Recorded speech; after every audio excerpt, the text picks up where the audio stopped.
When we were kids, used to spend way too much time playing with bows and arrows because the two heroes in our comic books were either Hawkeye or Green Arrow. I was sort of curious now that we've seen the debut of Green Arrow. What's the good-natured competition between your character and Jeremy Renner's there? Are you going to try to outdo him over the next couple of weeks? I met Jeremy in Los Angeles. We have a mutual friend. And,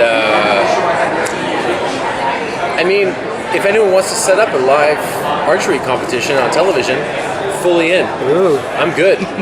I work hard at it. I think I sense a charity event there. Let's do it. Anything for charity. No, and I do have some learning to do because he has a really high-tech bow, and I still use the bow that I use on the island. And it's tougher to shoot with because the draw weight is only 15 pounds. And so I need to get into shooting with compound bows, stuff like that. Yeah, those are awesome. What kind of pressure are you under to live up to everything in the comics and everything for you now that you're showing the hint? I mean, do you, but is it more the character? I mean, do you feel a certain amount of... I only felt pressure one time throughout this entire process. And that was during the camera test day, hair and makeup day when we were shooting the pilot. Because I had been there for a couple of weeks, and then I arrived to set on this particular day, and it just seemed like there were 1,000 cars there. And I knew that everyone was there to work on the show, and that if I didn't do a good job, I wouldn't go to series, and nobody would have a job. And so I felt pressure for like a couple of minutes, and then I relaxed. And when the show debuted, I wouldn't say that I felt pressure, but I definitely sat in my trailer in silence from 5 o'clock West Coast time to 6 o'clock. Just like looking at TweetDeck, looking at Twitter, wondering if people watched it. You know, because it's like all of a sudden it was out there in the world. And I'm so proud of it that there was all of these anticipatory, adrenaline-laced feelings, but no pressure. You said something, I saw a quote, and you could please correct me if I'm misquoting you. I think you said something about you didn't necessarily have you didn't have a life, you had a TV series now. Yeah, quite right. How difficult is it to balance the acting with the physical aspects of it, the promotion of the series? It really is all consuming. Is that hard to deal with at first? No, because I'm living the dream right now. Everything is wonderful, and at a certain point, things will slow down, and I'll have 10 days where I will not get out of bed. But that day is not today.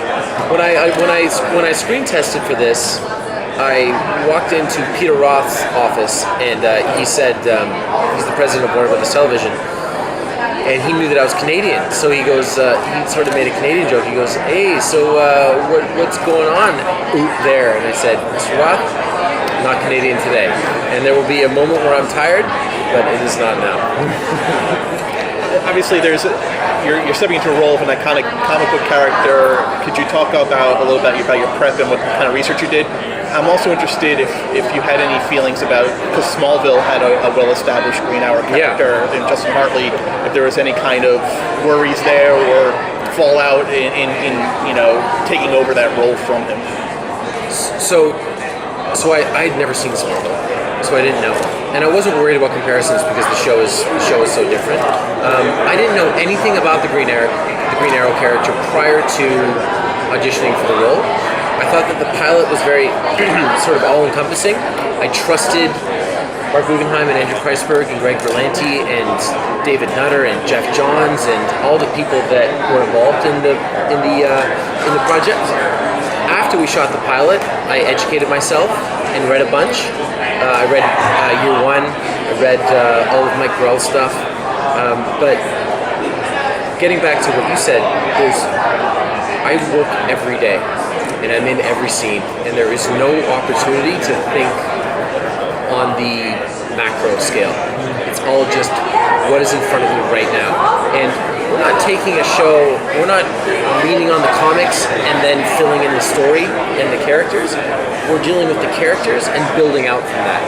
And because that's what will make the show successful.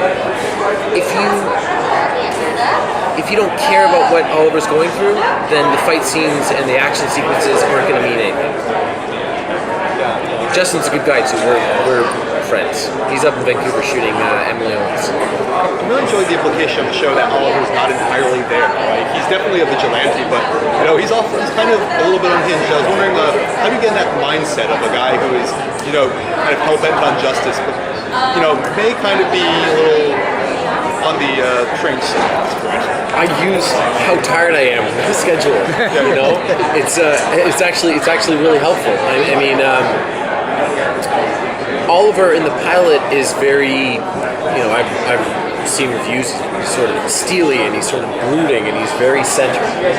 Because he's come back to Starling City with just one idea and just one mission. And he's trying to go from point A to point B.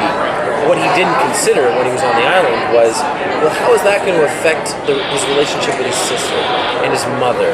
And how is he going to go about this and not have people suspect that he's up to something?